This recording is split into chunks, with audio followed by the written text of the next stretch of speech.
What's going on, everybody? Welcome to the Nerdthusiast Wrestling Podcast. I am Chrissy Francesco, and joining me, as always, is my partner in crime here, Kyle Barone. Hey, man.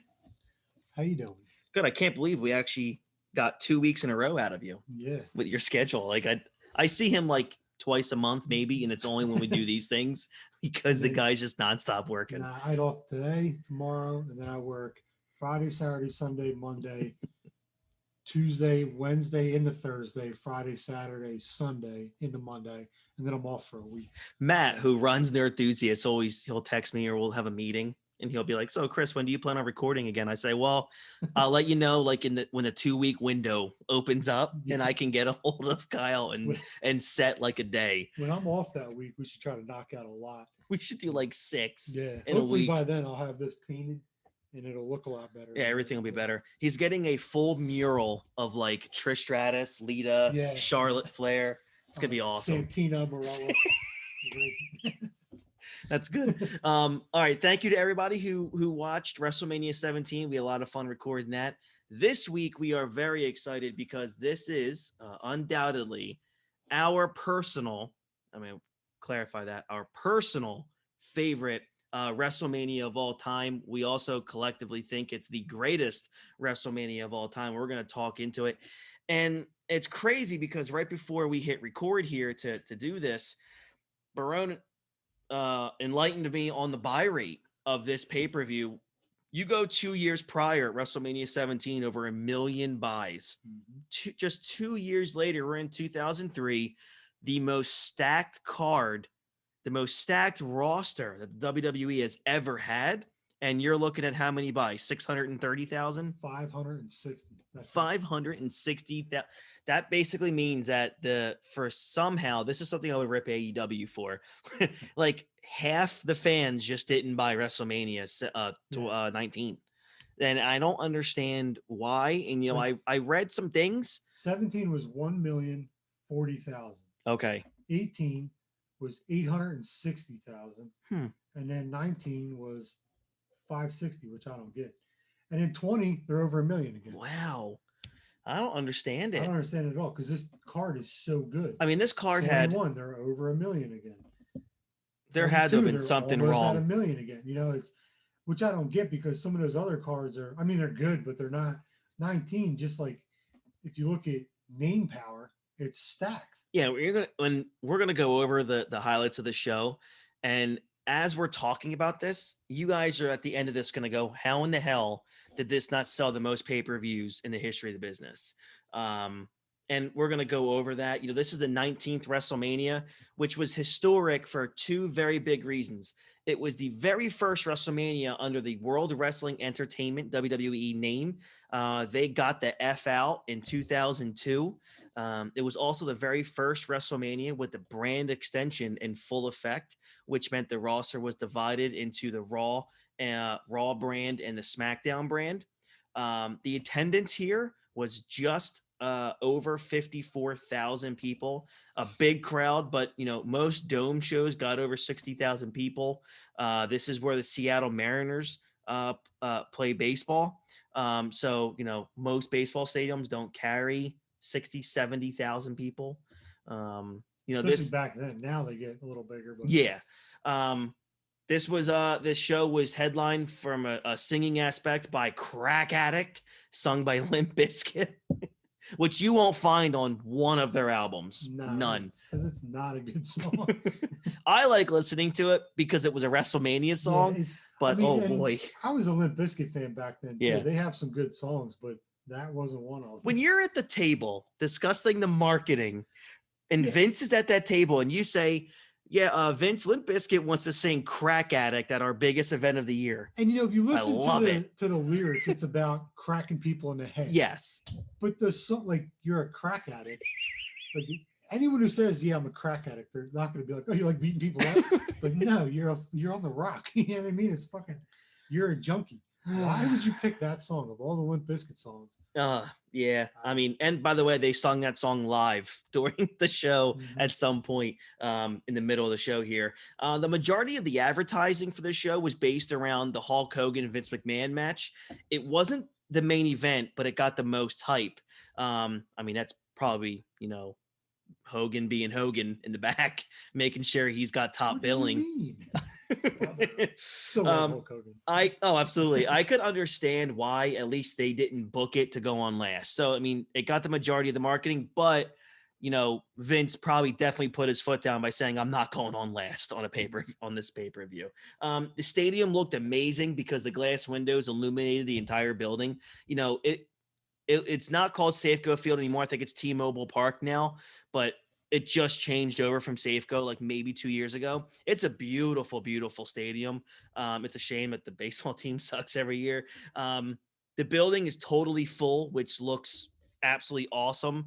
The way WrestleMania is supposed to be, there was no pyro to start. They start out with Ashanti. That's a name from the early 2000s. She sang God Bless America. She did a great job. Looked great as well. During the song, they showed pictures of some soldiers in Iraq, which drew some huge pops, which was a great idea by WWE. They air a video with several superstars talking about what WrestleMania meant to them. Among the superstars were Triple H, Shawn Michaels, Kurt Angle, Taker, Booker T, Austin, Lesnar, Rock, Hogan, Jericho. An incredible video, as expected. And then the pyro starts. Crowd goes nuts. The visual was amazing. It was beautiful. So I mean, we're like we said, we do like kind of like the hits of these shows, and there's a lot of them on this show. So I'm gonna start it off with the Undertaker and Nathan Jones versus Big Show and A-Train. First off, I'm looking at the on Wikipedia. Yeah. And the first match, like the dark matches, Chief Morley and Lance Storm defeat Kane and Rob Van Dam. Wow, Kane and Rob Van Dam were on the dark match? Dark match. And who the fuck is Chief Morley? That's Val Venus. When the fuck is he Chief Morley? Yeah. So before we started recording, I clicked on him. I'm like, who the hell is this guy? It's Val Venus. Like, what was the Chief Morley? Was that his right to censor thing or something? Wasn't Chief Morley, was that when he was like the aide to the general manager at the time? Who was a GM? Was that Eric Bischoff in the beginning? Goddamn forgettable because I don't remember it. Can you imagine being Val Venus and being so damn over, talking about how big your junk is, and now you're Chief Morley? Now you're Chief Morley. That's bad. That anyway, is. Sorry. It's funny how we're about to talk about the Undertaker, and Barone interrupts. How about that one? Right. So this match, man, really tells you that Vince just loves his muscled up dudes, man. This was the only highlight of this show. I mean, this match was Undertaker's entrance, which was played in by Limp Bizkit, sang Rollin'. But my God, this is one of the coolest stages that WWE ever created. It was just really cool. The sound of the stadium was big. The pyro was tremendous. Right. Yeah, it was with Eric. I thought so. The dumb shit that you remember. And what was really cool about this was, again, we talked about this on that WrestleMania 17 show.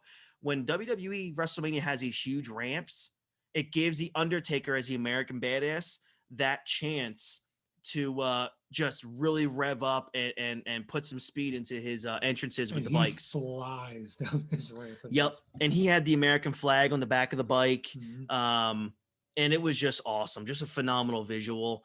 The match itself, maybe the top 5 most forgettable Undertaker WrestleMania match. Yeah, it's pretty bad. What they owe this man for the shit that they put him in is astounding. So apparently it was supposed to be Undertaker and Nathan Jones tag teaming against Big Show and A-Train. Yeah. But Nathan Jones was so bad, they were like, why don't you sit this one out? Yeah. And Undertaker come out the end. Yeah. He'll just do a handicap match. Yeah. You know? Less is more, I guess, right? Mm-hmm. My question to WWE would have been on this one. If you knew Jones sucked so bad, why was he in the match, in a match at WrestleMania while other talented individuals are off the show? Like Kane. Yeah. You could have did the Brothers of Destruction here against Big Show and A-Train. Yeah, that was a weak booking for the Undertaker, especially coming off the year prior. Did he wrestle at 18? Yeah, he wrestled Flair.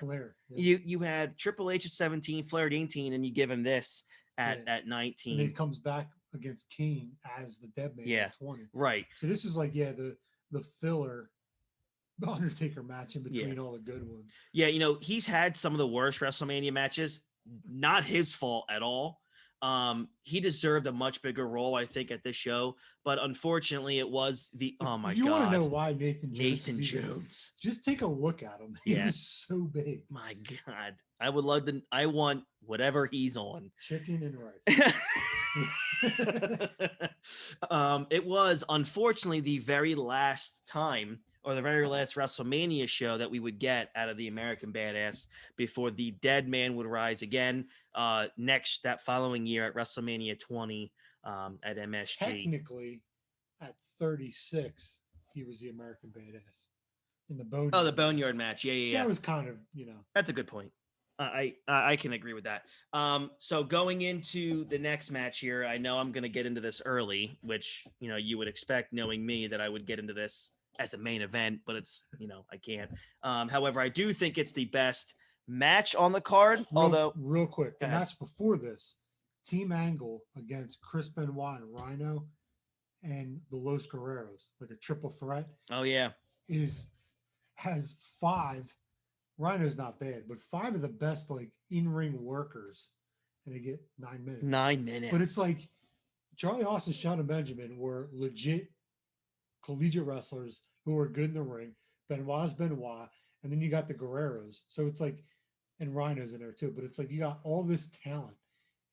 That just shows like this is a quote unquote throwaway match on this. And look at the talent that's in the match. It's unbelievable. And we're not even really talking about it. No, I know. The rest of the card is so fucking good. I know. And it's incredible. The worst match of this show is Undertaker versus Big Show and A-Train. Because Matt Hardy and Rey Mysterio before that, it's short. Yeah. But those two are good together. Yeah, start to finish. That was a great curtain jerker. Mm-hmm. So, all right. So the next match we're going to go here is one of the greatest WrestleMania matches of all time. Shawn Michaels versus Chris Jericho. I love the build to this match with Jericho talking about how he grew up idolizing Michaels, and then he did everything he could to get under his skin in order to get this match. It was also the WrestleMania in-ring return of my personal favorite wrestler of all time, Shawn Michaels, after being out of action for over almost 5 years. They aired a video package detailing the feud, which was so much better than sometimes I even remember it. These two guys had incredible chemistry, and you could tell, how much, these guys really dove into this match to make it so damn believable. You go back, and this was I don't even think this match was supposed to happen. But apparently after, was it the Rumble? I think that they had an in-ring altercation where the crowd just ate it up, where Michaels walks into the curtain in the back and Vince says, "Oh, I feel it. There's money there." And Michaels said, "Oh, okay, I guess." And then Jericho walks in and goes, Did you feel that? There's money there. And then Michaels was like, all right, well, I guess I'm going to have to think about doing a match here. They didn't think it was going to go all the way to Mania, but it did. To me, this was a absolute 5-star match. I would even give it more than that. There were but it's not in Tokyo Dome. It's not, so it can't be. So it's 4 3/4 stars. There was a lot of hype going into this because it was Michaels' WrestleMania return, and to this point, Jericho hadn't had a classic WrestleMania match. So it was really big for both guys. They delivered the goods as far as I'm concerned. Those two were flawless in the ring. They really were. They had great chemistry together. So yeah, I mean, they did an amazing job of making everything, believable, especially near falls, timing everything perfectly well, putting on a great display, especially with counters. It was just so good. That was, for those of you who hear me say it a lot, it's because the wrestlers I love have that style. If you look up the definition of catch as catch can, that was this match. It had to do with counters, fast paced, in and out in between moves. That was pretty much what that style was, and that's what this match. My one gripe with this is that Jericho worked over Michaels' back quite a bit too early, I thought. And that kind of then it kind of stopped, and he didn't sell it as much as he probably should have. The back injury was the key story going into it, and the big reason why Michaels forever gets babyface sympathy. You gotta love WWE. They're like So Michaels almost, ended his career with a back injury. Yes. So fuck it up in this match. And if you look at before this, his matches with Triple H, he's just tearing his back apart. Ripping it apart. Daniel Bryan has head injuries. And what do? They tombstone him on tables. It's like, we get like the story behind it, but like if something goes wrong, it goes really wrong because his back really is fucked up. Right. Daniel Bryan's head, Edge's neck, they're all really fucked up. Like just we know they're bad. Just do something else. The finish with came with Michaels beating him with a cradle instead of a super kick, which was super cool. That was a bad pun. I didn't mean that. It was cool because I know because it let us know that a big match like this could end at any time. And that's why I really like roll-ups and stuff like those shocking finishes. Who was the king of roll-ups back in the day in big matches? Bret Hart. You know what? You're right. He won so many matches with roll-ups. That whole King of the Ring run he went on, he didn't win one match with the sharpshooter. Oh my gosh! It was all like roll-ups. And when he beat Piper, it was a roll-up, not Kyle. That's right. It was off the when he beat Austin at Survivor Series. Hey, they're all like he was the king of roll-ups. Wow. In big matches. Now I hate roll-ups. You dick. I thought Michaels's and Jericho's best match ever was their No Mercy 2008 ladder match, which was a 5-star match and one match of the year in that piece of shit Dave Meltzer's Wrestling Observer. But this one to me was also super special too, and I thought that this match, again, and I'm a mark, and I'm openly admitting this, I'm a mark for Michaels, but I'm also super unbiased a lot with him. I think this match showed that he hadn't had a huge match at a WrestleMania stage in 5 years. And then this match against a guy like 6 years younger than him, I think Michaels still proved he was the best worker on the roster. Mm-hmm. Just my opinion. It's funny. I just looked at both of their profiles and how Jericho was like, I watched you growing up. He's 5 years younger. I mean, it's like, yeah, he watched him as, he was getting into the business, but like, I watched Hulk Hogan growing up. He's correct. 30 years older than me. When you hear guys like, yes, I idolized you growing up, it's like, we were in high school together, basically. You were a senior and I was a freshman. I was just getting there. But yeah, Michaels gets the win here. I thought the ending was tremendous, and this was where we saw what was it at the end? They get up and you have, Jericho acting as if he's tearing up. They go, they hug each other, and then wham, Jericho kicks him right in the nuts. Right in the dick. Yeah. If you want to get over, you kick someone in the ding ding. Right in the ding ding. Which was cool because, like we just said, they were telling a story about how Jericho idolized him. He gets in the ring with him, and he's kind of thanking him for the match and the opportunity, and then kicks him in his balls. Right. Great way, I thought. Great finish to a great match, and that's just the first amazing match, 5-star match on this card. Mm-hmm. Next match we're going to get into is one that brought a ton of controversy, especially if you watch it today. The build up for Triple H versus Booker T. Yeah. Little racist. A tad. And I'm not calling Triple H a racist because I don't think he is, obviously. It was just, but it was bad. It was racially fueled. Yeah. I guess. There was that one. A lot of innuendos. Where he says a lot of things to Booker T, like people like your guys like you. Yeah. Where it's like, you're basically saying a black guy, where Pritchard will kind of cover and be like, well, he's talking about WCW. Right. Like, dude, watch it. You know what they were saying. But again, different time, different place. But it does not age well. No. If you watch it today. And I can go with you on a guy like you can't go up against a guy like me, because it's booked as a WCW, the best of WCW versus WWF. I can get behind that. But with all the other stuff that went with it. When you add your nappy hair, now I'm going to call bullshit.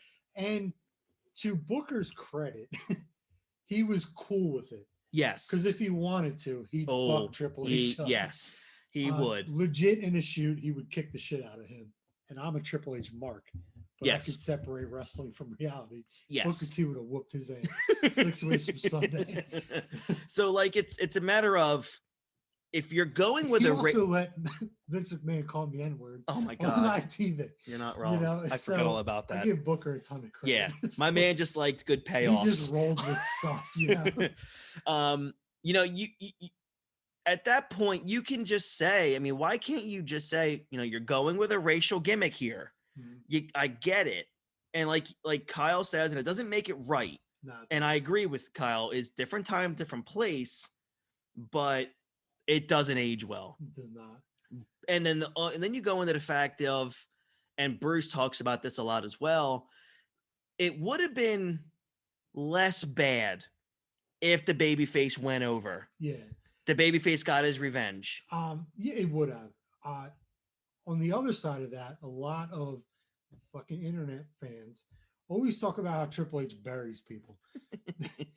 If you look at Triple H's WrestleMania record, it's not good. It's the worst of all time. Yeah, and they're like, well, he should have lost here. He should have lost the Sting. He should have lost here. It's like, so when was he supposed to win? Yeah.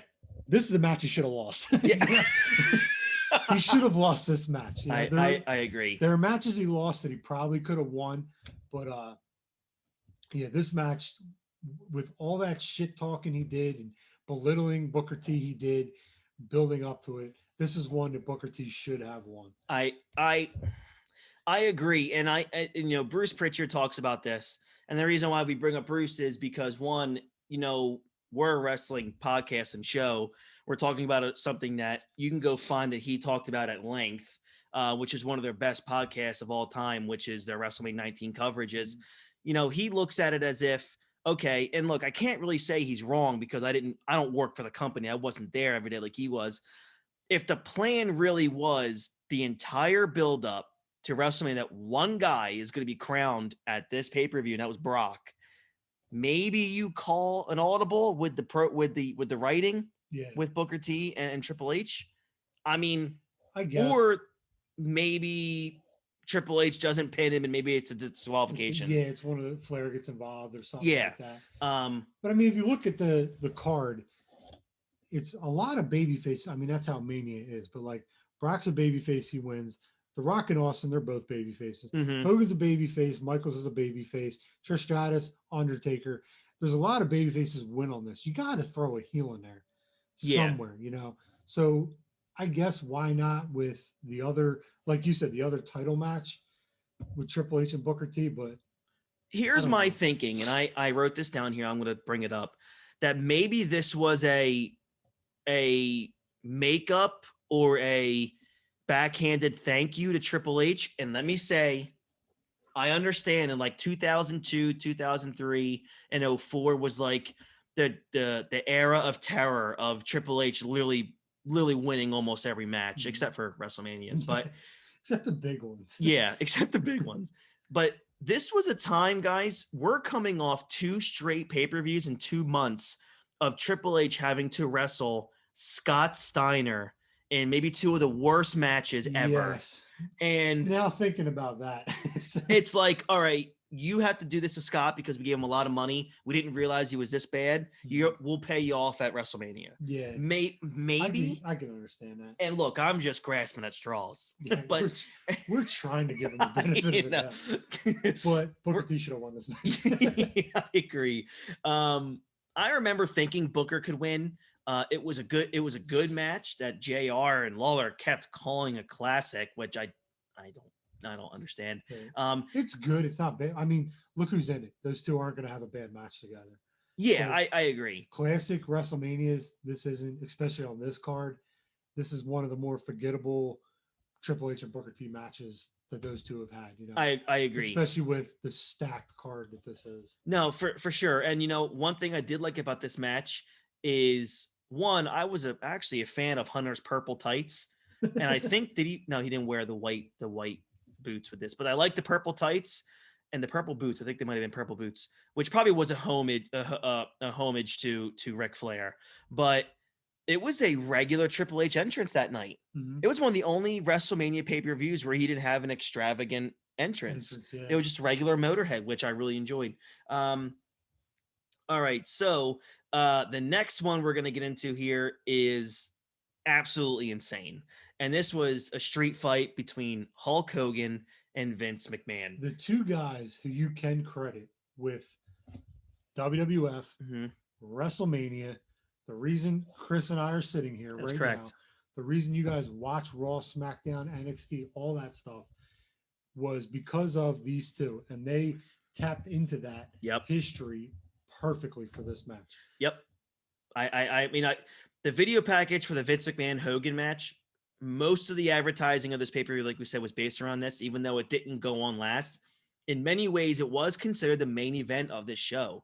The feud was mostly about, who created WrestleMania, with people arguing either for Vince because he was the owner of the company, or for Hogan, who was the star of the show for the first 9 WrestleManias. This was the best story on the show. All the other builds were what they were. This was hands down the best build and the best story on this show. I agree. And there was a Gene Okerlund quote that summed it up. If it weren't for these two men, there wouldn't be a WrestleMania. No. Vince wanted to kill Hulkamania. Hogan, of course, wanted to keep it going. That led to this street fight. And leading up to this, the program that they had on Raw was amazing. There was the contract signing where Hogan was forced to sign in his own blood. Vince stabs him in the head a bunch of times. And there were a couple quote unquote shoot promos between the two where Vince said, "You testified against me in the Supreme Court." Yeah. Like, wow. Like, I mean, that's strong stuff. Wasn't one of this is a great wrestle botch by Hulk Hogan, where he's cut that promo and he says, "I was the right gay guy," and he goes, "Wait, I'm going to say that again," and he says the same thing, where he just couldn't get I was the right guy at the right place at the right time. Yeah, it's like, I was the right gay guy at the. Just so you know, I'm going to say it one more time, and he says it again. One of the few times you can see a Hogan botch promo. Yeah. Look, a lot of people gave this match 2 stars, 3 stars. I think that's a gross undersell. Again, if you're looking at the in-ring match, it's not good. Yeah, what do you want? Eddie Guerrero and Kurt Angle? Yeah, it's a fucking 50-some-year-old Hogan and a damn near 60-year-old. He was 58 in 2003. And what's McMahon? 5-6 years older than him? No. Hogan was 50. Hogan was 50. And Vince was 58. So what do you want from him? Yeah. But we're not. When you watch that, you're looking at people. Someone's gonna bleed, if not both of them. Yep. They're gonna use weapons. Yep. You're looking at all the smoke and mirrors that go with the match. Absolutely. You're not looking for Michaels and Chris Jericho. Exactly. And this told a phenomenal story. It has one of the greatest shots in WrestleMania history. Oh my gosh. Where they're looking and Vince, covered in blood, peeks his head up and he's smiling. It's such a cool shot. And Bruce Pritchard says that was an accident. The camera shot was an accident. Wow. That's Kerwin Selfie's brilliant, camera work and his editing in the truck, where they knew that there was the part of the match now where Vince was going to get the pipe. So they just cued in on the mat to see if they could get a photo of the pipe. But no, it was Vince coming up with that look. I'm like, smile, oh my God. Devious devil. Yep. I'm going to fuck this dude up right now. Oh, it's so good. It really is. This match is so good from storytelling and entertainment purposes. Yep. This match embodied the aura of professional wrestling. Mm-hmm. This isn't the UFC. This match is exactly sports entertainment at its finest. And in the match, Piper comes out. At the end, yeah. And when I watched it, I'm like, why is he even there? There was no build with this. There was no reason for him to even come out. But then when they talked about it, they were like, well, Vince and Hogan built WrestleMania. Yeah, wrestling. WWF. Who was the biggest heel back in the 80s? Roddy Piper. Yep. If you go back and look at his body of work of how much of a jerk off he was the first great heel in wrestling. So when he came out and he hit Hogan, everyone thought he was going to hit Vince. Yeah. But he does what he always does. He's the heel. And then he blows a snot rocket on him and tells him to kiss his ass. It's great. After I heard that, I'm like, oh, that was perfect, him coming out. And let's not forget here in this match, a 58-year-old Vince McMahon does a leg drop off of a ladder through the Spanish announce table on Hogan. Which is a great spot. Well, of course, the finish of this match came. Hogan, of course, gets hit in the face with a pipe by Roddy Piper, which only means one thing: he's got to Hulk up after getting hit in the head with a steel pipe or a lead pipe. 3 punches, big boot. What was it? 3 leg drops. Yeah, I 3 think leg so. drops to Vince McMahon. It took 1 leg drop to beat Andre the Giant. It took 3 to beat Vince McMahon. So that's the story of the match. And of course, at the end, there's only one thing that's got to happen, brother. Hogan must pose, and he did. It was pretty cool. Shane comes out. He does. And he doesn't say a word. He's just like, I'm here to help my dad. Hogan, opens the rope, lets him in, which I thought was a pretty cool touch on everything. I agree. It's like another generation. Yeah. All right, so which would have been a great passing of the torch. Absolutely. But I agree. Vince is gonna die commentating or talking on Monday Night Raw. That's I know. If he ever dies, he'll probably outlive us. Of course. So now we're getting into the next match. So matches like 6 through the end were like, this is why it's the greatest WrestleMania of all time. I'm just going to go over it real quick and then we'll go back into our next match here. It started with Michaels, Jericho, Hall of Fame, Hall of Fame. Triple H, Ric Flair versus Booker T, Hall of Fame, Hall of Fame, Hall of Fame. Mm-hmm. Hulk Hogan versus McMahon, wrestling. Yes. The Rock, Austin, the 2 of the biggest stars in the history of the industry. One's the biggest star in the world. And then Brock and Angle. Hall of Fame. I just don't know how any show ever can top that. No, it's hit after hit. If you skip 1 through 5 and just watch 6 through 10, still the best of all time. You get a great pay-per-view. Yeah, I agree. All right, so here we are, man. We did WrestleMania 17, which was Rock Austin 2. Here we are, Rock Austin 3, the finale of the greatest feud in the history of wrestling. In terms of 2 wrestlers, I mean, the greatest feud might be Austin and McMahon. It's Austin McMahon, but like when you talk 2 about the wrestlers, greatest feud in wrestling, it's those 2. Yeah, but the biggest box office draws. Yeah, when you get it in the ring, it's Rock and Austin. Yeah. And here the only one that might come close is Shawn Michaels and Bret Hart because they hated each other outside of the ring. Yes, but they didn't have the story and the classics they could have, and the Mania main events like these guys did, and all the other pay-per-view main events. These 2 fought over the IC title, which is totally forgot about. I know, because of all the World Championship matches they had. You would sidetrack here. Fighting forever. I know. Sidebar here. If let's just say Brett stays with WWF, he and Michaels make up, or maybe never even argue or never fight. How many times do you think they wrestle each other from like 96 through maybe 2000? You got to figure. So 10, they were getting Bret Hart over. Yeah. So 11. Michaels is now getting over because he won the Rumble. Yeah. So you figure 12, they wrestle each other. 13, they're probably running it back. Yep. 14 could have been the rubber match. Yeah. Granted, we're not getting Austin Michaels, but see, that's the thing. Now, what do you do with Austin? Because he's hotter than fucking hell. Even at 13, when he wrestles Bret Hart, they have a 5-star classic. So it's, but then that's another guy they could all, I think Austin was getting over. It doesn't matter who's in the company. Yes, because he was just so red fucking hot. But at that point, you have to look at politics, which Brett and Shawn probably held a lot of stroke. They were politicking. Oh yeah. So, but I think do we even get Austin? Guy. I think they could have seen that guy and said, "I'm going to make a ton of money with this dude." Yeah. And we saw how Austin and Hart worked together. We saw how Austin and Michaels worked together, not counting 14 because Michaels was jacked up. But what's that one? Was it the Survivor Series match?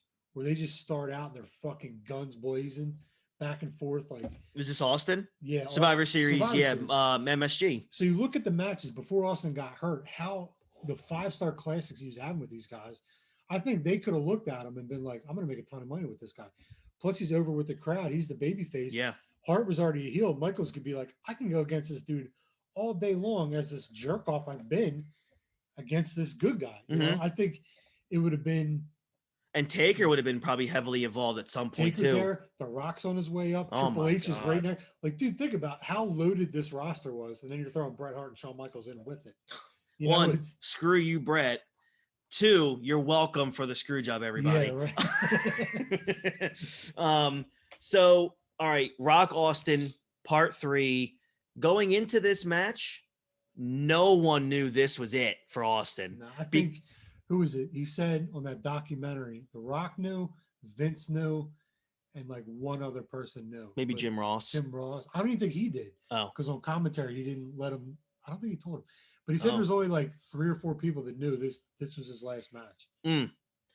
Going into this, they aired the video package highlighting Rock Austin. After a dispute with Vince McMahon, Austin returned to the company. Remember, guys, this was after Austin literally took his ball and went home for a long time because he didn't want to put over Brock in a simple King of the Ring qualifying match. And if you listen to his reason why, it makes sense. Absolutely. Rock confronted him. He said he's done it all in the business, and he was even a leading man in Hollywood now. But he had never beat Stone Cold Steve Austin at WrestleMania before. That bald-headed, double stunning candy ass. His promos were so good. As a heel, he was so good. So good. He lost to Austin at 15 and 17, as I'm sure, obviously, you guys all recall. Rock was a heel. Austin was still very popular as a face. They used the great Limp Bizkit song Crack Addict for the feud. Obviously not as good as My Way. We talked about last week how great the My Way promo was, and they bring Crack Addict in. If I knew this was going to be Steve Austin's last match, I probably would have been like, a lot more emotional watching this back then, but we didn't know. And I'll guarantee you, if they would have booked it as his last match, more than 500,000 people would have. Oh, absolutely. Pay-per-view. Yeah. So going in, people also don't say this is as good as 17. I think it was better, if not on par with WrestleMania 15. Again, Austin's been on many documentaries and interviews since then. He said on his own podcast, he shouldn't even been in this match. He should not have wrestled. He went to the hospital the night before. Yeah, he said, and I just watched that A&E documentary, which is phenomenal. You guys should check it out. Where he said he was drinking 2 pots of coffee in the morning, energy drinks all day, and then drinking 3 bottles of wine at night. So he was severely dehydrated. Yeah. And he was, he said he had like 103 fever the night before and didn't even know if he was going to wrestle, but he had to. He had to muscle through it. But yeah, he was fucked up in the head and his body was fucked up the day before. Yeah. So for him to come out and do what he did, knowing that, it's a good match. Oh, for sure. I mean, I also enjoyed the clean finish, which was something we really didn't get at 17.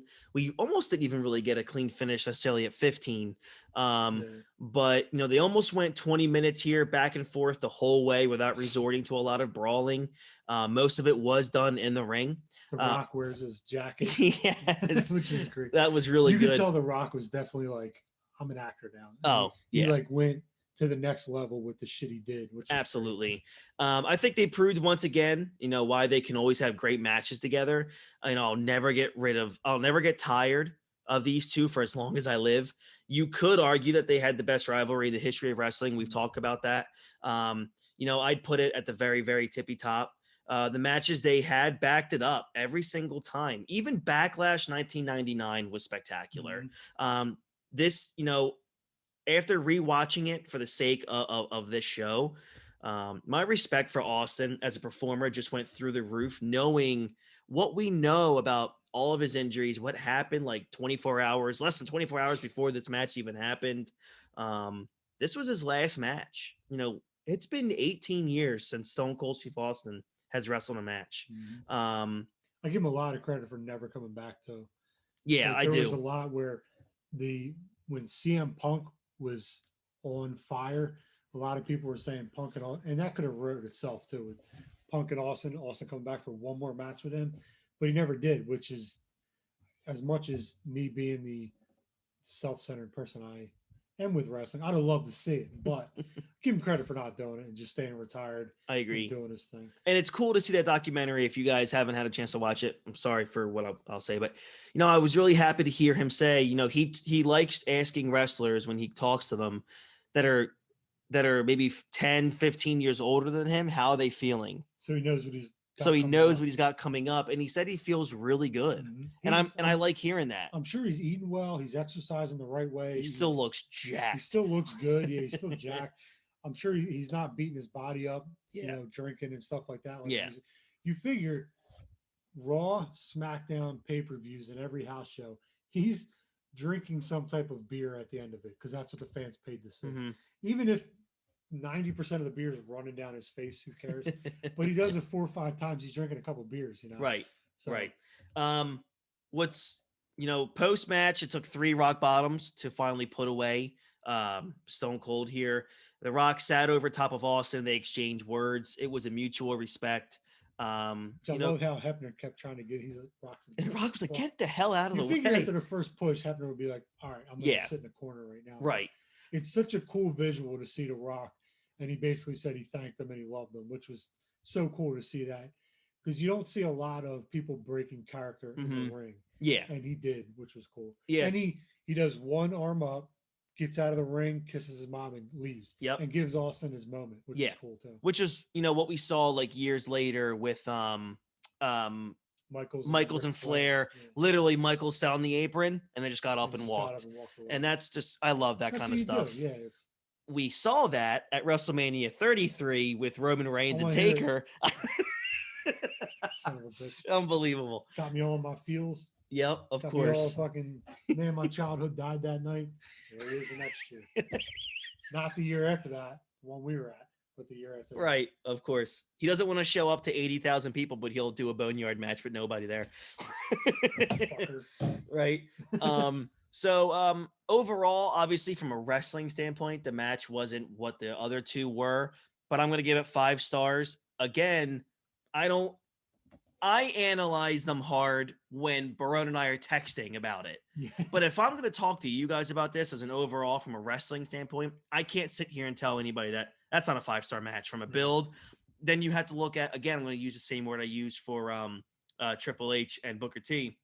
The totality of this rivalry has to be included in this because that's what they're using. This is a 5-year build. Mm-hmm. Just like they say, Triple H, the Triple H, Undertaker, Triple H was a 4-year program. Yeah. I mean, realistically, if you really think about it, the Shawn Michaels Undertaker program was like 23 or 23 years 23, or over 20 years.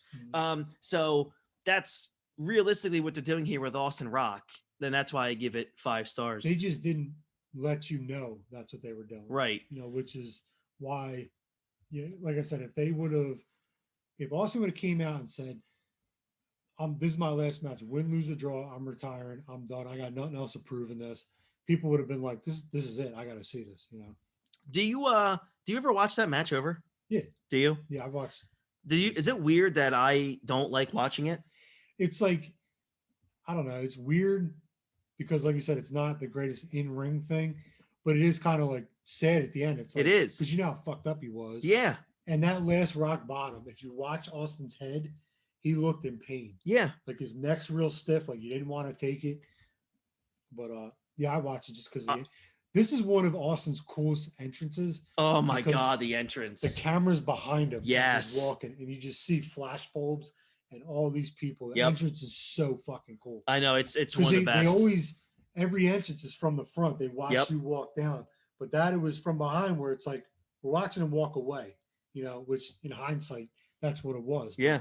It was like the only time, I think it was the only time they've ever done that from behind, following someone to the ring. It was so cool. Oh, I love it. Also, another match I can't watch anymore. Like just recently, I watched Taker Michaels at 26. Another one that's hard to watch. Yeah. I can watch the Ric Flair one because, you and I agree. We're not huge Ric Flair guys, but I love watching the match for the story itself. Mm-hmm. And Michaels carry a 70-year-old. And how fucked up Michaels got in that match, breaking ribs and like shit. 4 minutes in, breaks 3 ribs. And then the other match I can't watch at all is the one we're going to cover right now. I just can't watch it. Oh, Brock and I Angle? can't. Nah. I'm just a weirdo. It's just how I am. I get overly emotional about things that are scripted. All right. So, final match here, the main event. I just don't, it's unbelievable how you can even continue after the last 4 matches that we've seen. But here we are. We're going WWE title here. Kurt Angle versus Brock Lesnar. Kurt Angle's coming in as the champion. Brock Lesnar is literally about to complete the best year in wrestling history against a guy that probably had the greatest like 18 months in the history of wrestling, the first 18 months. So these two are like the definition of like prodigies Yeah. in terms of pro wrestling. And strapping the rocket pack, Tony. Yeah, these are dudes that I would love. These are two guys that like the top two. I love arguing with people on social media when they think other dudes can beat them up. I got in a full-on back and forth with some guy who said Haku could beat Brock Lesnar in a fight. Listen, Haku's one of the baddest motherfuckers that ever walked. He's tough as nails, and he beat the shit out of a lot of guys in bars. Brock did it in a cage. Brock did it on a wrestling mat in college. And the dude kept saying, how do you defend some guy sticking his fingers in your eyes? So, like, Brock's just going to sit there and let him fucking do it? If Haku in his prime, anybody back, Haku in his prime, and Brock in his prime, Haku's getting double legged before he can even get his hands up to square up. Because look at how fast Brock was. Yeah, Haku was a bad dude, and he beat the shit out of a lot of guys in bars. I know people that have beat up guys in bars. It doesn't mean you can beat up a professional killer, a professional fighter. He was a UFC heavyweight. Brock would have beat up the bar. Exactly. And you've all heard that. Like, there's a story that Randy Couture told with him and Vitor Belfort, two UFC champions who got in a fight with a bouncer at a bar. And Randy Couture said he was outside fighting with these bouncers. He beats the shit out of all of them, walks in the bar, and it looked like a movie scene because Belfort just laid everybody out. Wow. Like, there's a big difference between a street tough guy and a trained tough guy. Yeah. So, oh, and by the way, the guy that Brock is facing is a guy that took Brock. Yeah, in a wrestling match. Yeah, and a purebred Olympic killer. Mhm. See, there's a difference between an All-American at Minnesota and then Olympic a Olympic gold medal. medalist Yeah. at a heavyweight with a legit broken neck. Mhm. And Okay. Kurt Angle only weighed like 230. Yes. You know, and Brock's 300 pounds of fucking mutant. And then, by the way, all of you arguing again, nobody on the roster today, maybe sans Bobby Lashley, today could walk into Kurt Angle's house and beat him. People just don't get it. And I was probably like that until I was like 15, where I thought these guys were legit badasses. And then you hear the stories, and then when you grow up, you realize, oh shit, this guy's an Olympian. Yeah. And this other dude is a freak show who destroyed humans in a cage. Yeah. I think one of the greatest Kurt Angle stories is when he got in an argument with Eddie Guerrero, and they were about to fight, and Eddie Guerrero Oh my shoots God. a double leg, and Kurt's like, "The fuck are you doing? Like, I'm an Olympic gold medalist. You're trying to take me down?" And when you hear Kurt talk about it, he laughs because he goes, I'm an Olympic gold medalist, and you're trying to take me down. And then he went and talked to Eddie about it, and Eddie's like, I don't know what I was thinking. Like, even he knows, he was like, I could take down probably 98% of the locker room. That's the one dude that can't. And he's the guy I shot on. Oh my God, it's so good. I love talking about those two guys. So the main event here was Kurt Angle versus Brock for the WWE title, which was the SmackDown brand. They did a great job of keeping these guys apart for like many months. Lesnar, of course, won the 2003 Royal Rumble, and Angle was the champion. So obviously this match was inevitable and something that people obviously have wanted to see for a while. The problem was that Angle's legit neck injury had gotten so bad that there were rumors that he wasn't going to be able to wrestle at this match. He recently talked about this in his very, very first podcast with Conrad and said literally he would have probably tried to find a way to force himself to wrestle this match if any doctor said he couldn't do it. He said there was no way this just wasn't going to happen. That's why in the lead up to it, like, what was it, the one SmackDown when him and Brock were supposed to face each other and his brother got in the ring? Big time. Angle couldn't work. Yeah. Because his neck was so jacked up. So they didn't want to risk anything before WrestleMania, which was a great part of this story. Angle being the chicken shit who pulled the swerve on him. Yeah, this was a real deal match, man. It was a dream match for a lot of us because, Angle, Olympic gold medalist at the amateur level, while Lesnar was also a very accomplished amateur wrestler as well. He was a national champion. Right. Heavyweight national champion. Right. And I was very excited, for this and happy that this was going to go on last. And it deserved that spot. Um, to me, I think it's, again, I'm sorry, but this is why it's the greatest pay per view ever. It's a 5-star match. Even when you take the botched shooting star press, I don't know who the fuck told Brock Lesnar that he should do a shooting star press. Kurt Angle actually, I think, admitted that it was him. I think he's taking the fall for someone. I can't see Kurt Angle going up to Brock and saying, "Yeah, you should do a shooting star press." He's done it. Like if you look Right. in what was it, FCW, Yeah. he's done it. But he also did it before going 20 minutes of a hard match. And if you watch when he does it, he hesitates for a split second. Yes. Like he goes to jump and he goes and then jumps. And then jumps. If he'd have just got into it, he would have landed. Yeah. Because he almost landed it while he was hesitating. Right. So to me, it's still if I'm gonna take the shooting star press, which literally changed the trajectory of how the match was gonna end, I'll give it 4 3/4 stars. It was an outstanding wrestling match up to that point. Lesnar hit the shooting star press before, but when he did it here to Kurt was just a little too far away as well.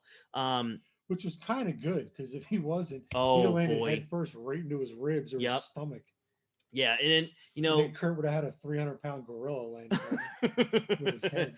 But yeah, if you guys go back and you watch that match, you can almost hear the head impact on the mat. Mhm. It was just really scary. The fact he's not dead just shows what kind of freak he is. Yeah, it's unbelievable. And if you actually also go watch this match as well, you can see the crowd was starting to die off a little bit in the beginning because one, you're at the last match of a near 4.5 hour show. Mhm. But the last 10 minutes of this match, nobody in the stadium were sitting down. Like you said, we just watched 4 other matches that all almost went 20 minutes. Yeah. And they were all great stories, emotionally involved. And there was no chance for a pee break or a letdown. No. Because there's no break. Usually they Nope. have that, the gimmick battle royal broke this up. Yeah. Or they'd have a throwaway women's match that's 3 minutes long. That Trish match probably should have been in between Hogan and Austin. Yeah. But even that, it was 7 minutes. It wasn't but yeah, it should have. I agree. To me, I just really came away at the end of this, just super impressed by Brock. When Angle gave him a German suplex and Lesnar sold it by landing on his stomach, I was just shaking my head, in pure amazement at how good of an athlete Lesnar is. If you're a huge Angle Lesnar mark, then you should seek out their triple threat match with Big Show at Vengeance in 2003, the SummerSlam 2003 match, and hey, by the way, they had a 60-minute Iron Man match on SmackDown, which was probably their best match ever. Brock's 300 fucking pounds and he's going an hour. He's not, Ric Flair used to do them all the time, but Ric Flair was 215, 220. Yep. And they were doing a lot of grab a hold back then. Angle, he's a freak. He's 240. Yep. Brock's 300 pounds doing that. Yeah, I know. And it's so, and then obviously the finish came after the shooting star press where one, they got to make sure that the mutant can talk and can open his eyes and breathe. Yeah. And then it basically was, Kurt Angle's talked about how, Kurt Angle also, by the way, is got it wrestling with a broken neck, his third broken neck. He's telling Brock to go home and get the F5 and get out of there. Post match, they shook hands and hugged. And you can see in Brock's eyes, there's no one home. Nope. He is fucking glossed over and he's just looking at Angle like, what the fuck is going on right now? Yep. You can tell he was banged up. Yeah, it was just it was a great match. Take away the problem near the end there. It still was the right call to end the show. Again, I think if more people knew that Austin was going to make it to the ring, that might have closed the show. Yeah. Again, but they didn't. No one knew. Only a couple people knew that was going to be the end. So a couple takeaways here from this pay-per-view. There were 4 matches that I would probably give 4.5 to 5 stars here, and several others that were just really good as well. I'm sure that if I averaged out the star ratings, this is the greatest WrestleMania of all time, with 17 being the only one that's close. Obviously, I would just be nitpicking there, which is why I think we can say that 17 is right there. I have a blast every time I watch this show. just imagine, like we just said, imagine if they advertised this as Austin's last match, what the marketing would have been here. Hogan would have been pissed. It would have done huge numbers. Like, Barrow said at the top of the show, 560,000 buys. If you advertise this as Austin's last match, it's got to be 1 million. Right? It'll definitely be 1 million. A lot of people will watch it just to see the send off, just to see the standing ovation, the people saying thank you, Austin, and all that shit. So, and Barone and I have talked about this before. Like, I mean, the roster here has never been deeper. You could argue that this was the strongest roster they've ever had. They couldn't even fit RVD and Kane on this card, which is ridiculous. The Miller Lite girls getting in the screen pissed a lot of people off, but look, I'm sure Miller Lite paid him a lot of money to be in that spot. It was well documented as well. After the show, Angle had to be checked out by doctors. Austin was messed up. This was all Rock on the documentary. Yeah, on the Mania of WrestleMania. Seek it out on YouTube. I guess you can find it. You could probably see it in parts. But it was just something that you had to go check out. It's really cool stuff. I was super impressed with Hogan and Vince. We're not very shy on sharing our feelings on Hulk, regardless of what people think of him personally now. Who I feel brought a lot to the table early on, and then morphed into one of the biggest matches, of this night. This build was so good, and I thought it paid off well. That's just me. And it's just Hogan again, in a big match situation, he usually delivers. So I can't blame him there. Let's see. I think the best match of the night, I personally would give it to Michaels Jericho. In ring, it is the best match. Yes, but Lesnar Angle was just spectacular. Yeah. It really was. I wouldn't argue with anybody if they picked Brock Angle, Michaels Jericho, or Austin Rock. I'm not going to argue with any of those. Brock Angle had a title involved, which kind of gives it a right. Nudge. It elevates that. You're putting over the new guy. Yeah, most memorable moment when you look back is the shooting star press. For me, it's Austin's entrance is the most memorable moment. But yeah, that would be. You could throw Vince. Oh yeah, Vince definitely. Yeah. Maybe Piper coming out. People no one knew Piper. There's a lot of memorable stuff from this. Yeah. So overall, out of a 10, I give this a 10. Yeah, it's a 10. It's my favorite WrestleMania. It's my favorite. One of my favorite pay-per-views. This Royal Rumble 2001 is up there. It's just top to bottom. It's a great card. Like 17, top to bottom is a great card. When did you figure out, or when did you realize that 19 was the best? Because I remember like a year and a half ago texting you saying, dude, look at the card of 19 and go watch the pay-per-view. And you said, you know what? I didn't realize how stacked it was. Yeah, and then you went back and you watched it and said, holy shit, it's probably the best ever. Yeah, it's like around then when I actually went back, like the network lets you go back and rewatch a lot of shit you haven't seen it forever because I'm not renting it. Right. Peacock needs to get their shit together, get it all on it. But I've watched so much old stuff where I can go back and be like, and I've talked about this before. I love watching the older things where I can appreciate Ted DiBiase. Yeah. I fucking hated him as a kid. But now when I watch, it's like, dude, he was so good. Rick Rude, Mr. Perfect. All the heels that I hated when I was a kid because they beat up Hogan. Yeah. I can go back and appreciate just what they were doing. And now I can go back, like I watched this, I watched 18 Live, and you kind of remember it.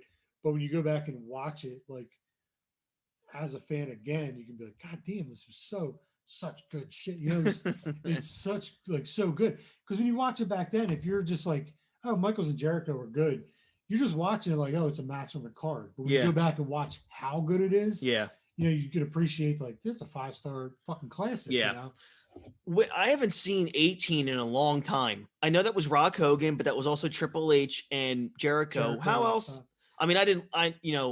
Austin Hall was what it was. I've seen Rock and Hogan a million times because I love watching. The crowd is just so good. Yeah. For that. But I mean, the card, it's stuck between these two. Yeah, that's a So good point. It's like the middle child yeah, of outside of pay-per-views. Rock Hogan, it's kind of like not forgettable, but like Undertaker Flair is good. That was good. Like you said, Austin Hall was what it was. Wow, the Rock second to Hogan, last match of the night was Jazz beating Trish and Lita. that's a let me up match. That's a what we let just me up talked match, about. yeah. But like you got the tag team matches, Billy and Chuck, APA, the Dudleys and Hardys. Angle and Kane. You got Angle and Kane going. I mean, actually, Diamond Dallas Page and Christian's not a bad match. Mm-hmm. I totally forgot Rob Van Dam and RVD for the Intercontinental title. It's wow. So yeah, that's the middle. That's the Mr. middle show. Perfect's on this card. He's in the house show or the Mr. Perfect was on the pre-show. Yeah. Holy cow. Rikishi, Scotty 2 Hotty, and Albert. What the fuck were they doing against Mr. Perfect, Lance Storm, and Test? Oh my god. With Jacqueline as a special guest referee. Holy moly. What the fuck were Jacqueline? Yeah. Was there an appearance? Of what? The we'll go. Yeah. Another one. We don't want to do anything there. Vinceisms that don't age well, which I don't even know if it's real, but we don't want to blend again the Booker T and Triple H story too far here. There's Edge and Booker T's on this, which is forgettable, but yeah, I'm sure it's a great match. Like I said, when I go and watch this, I watch Rock and Hogan, I turn it off. Oh my gosh. Or I've watched Undertaker and Flair a couple of times because right. that match is pretty good. So at the end, we say here it's a 10-10 WrestleMania. With a 9.5 for WrestleMania 17 that we rated last week. Mm-hmm. So yeah, we just reviewed, in our opinion, the greatest WrestleMania of all time. Our personal favorite. If you guys have a different favorite, that's great. The universal favorite of wrestling is 17, which again, we talked about. I'm not going to argue anything with that with you, but in terms of roster, quality of matches, like literally like 6 matches in a row could go down as legitimate 4 to 5 star matches. I just think really nothing can beat it. And I don't think anything ever will, because that roster will never be like that. I just don't think ever again. And I'm sure there's tons of people out there that are going to say they hate WrestleMania 19 because wrestling fans are idiots. We're idiots. Yes. You know what I mean? There's a lot of people. I saw something online the other day where people were talking about wrestlers that were popular, but absolutely bored the shit out of them. Which I get. There are some people. Ric Flair with us. Some dude said Stone Cold. Oh my God. And I was like, if he bored you, what the fuck were you into? You know what I mean? It's William like, Regal. Yeah, it's like, I don't get what about Stone Cold was boring back then. He was the hottest thing. Everything he did was must-see TV. Like, you never answered me, but it's like, that's how a lot of wrestling fans are, where it's just like, they say shit like Stone Cold on purpose. Yeah, on purpose. Yeah. Or it's just like, well, I doubt you feel that way, but you're doing it to get a rise, and you'll never tell me otherwise. Exactly. That's not really what you meant. It's like those who said, it's like those we talk about when people refuse to do a Mount Rushmore and they purposely say, Hogan can't be on there. Yeah, Hogan's not on yeah, He's okay. not that good. It's like, dude, come on. The only reason you're watching is because of him, whether you exactly. want to admit it or not. One day, everybody will. Unfortunately, when Hogan passes on that day, you'll go on all your social media, whatever is around. Maybe MySpace comes back at that point. We'll all be talking about, wow, like he deserves a ridiculous amount of praise for what he's done. What you're seeing today is a result of Hulkmania. Yeah. So sorry to let you guys know that, but by the way, AEW is on TNT, probably because TNT remembers a history of Hulk Hogan and what he helped with WCW. And WrestleMania 37 just happened, and who was there? Hulk Hogan. Dressed as a fucking pirate. He got booed, but he was still there. So good. All right. So thank you guys so much for listening and watching here on YouTube on the Nerdthusiast Wrestling podcast. And you guys can check us out on the Nerdthusiast Wrestling channel or a podcast channel. Or you guys can head over to patreon.com/nerdthusiast. Check out all the tiers we got. But yeah, thank you guys very much. I really appreciate it. Find us on all the social medias, Nerdthusiast on all the social media platforms. Check them out. Follow them, subscribe, do whatever. They do a ton of giveaways, like really good ones too, like high quality ones, not like shit giveaways that you're like, oh, cool, I'll just retweet just for the hell of it. Yeah. No, get involved and try to win them because I want to get involved. If you're into gaming, especially because Matt works at GameStop and gets a ton of the shit that they have just floating around the stores. Mm-hmm. So if you're into gaming, he gives away a lot of cool stuff. I gotta find something online so we can give it away. Whether it's just like a poster or like a figure, a pop or something like that. A figure would be cool because there's a big, market out there for them. I mean, Jesus heck. I mean, Matt Cardona, Zack Ryder makes a living off of a wrestling figure podcast. So good for him on that one. And Chelsea Green, but notwithstanding, thank you guys very much. That's Kyle Burrow and I'm Chrissy Francesco. Coming up next week, we will be talking and breaking down WrestleMania 25. So pumped to talk about that one. That's one that you guys are probably going to be grossly annoyed with me about because I'm just going to talk over the moon about a specific match on that pay-per-view. We both are. Yeah, if you don't know what match... His number one and my number one favorite wrestler of all time. Yep. It's the greatest match of all time. Yeah, and that's not just us saying that. Most pro wrestlers say it's the greatest match of all time. So super excited for that one. Thank you guys very much. I hope you guys have a great rest of your week and weekend, and we will catch you guys down the road. Have a good one. Bye-bye.